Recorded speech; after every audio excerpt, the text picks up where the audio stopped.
Hi guys. How my client cheaply made a kit car of the micro car P50 from my digital car body buck files.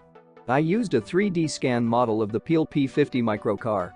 I work only with accurate 3D scan models, scale 1:1. After that I divided this 3D scan model into sections. The standard step between the main car buck sections 5 cm. Step for front and rear sections 5 cm.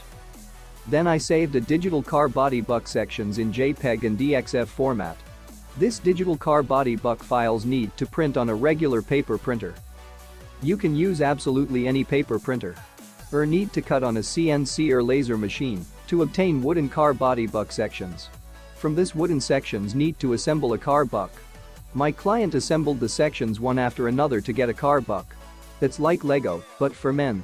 Everyone can do it easily. Then the space between the sections need to fill with construction foam and the surface covered with construction putty. My clients filled the space between car buck sections with foam.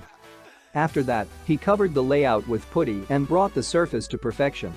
Next, need to make fiberglass molds for the further production of a fiberglass body kit car. My client didn't have this skill either. The main thing is that you made fiberglass molds once, you can make many fiberglass bodies. Fiberglass car body made from resulting fiberglass molds. All you need is epoxy resin and glass material. Nowadays it is available to everyone. There is nothing difficult about working with fiberglass. The finished fiberglass car body kit car is installed on a suitable donor car or on a homemade frame. The P50 micro car is ready. The most important thing is to make the body. It's like Lego, but for men.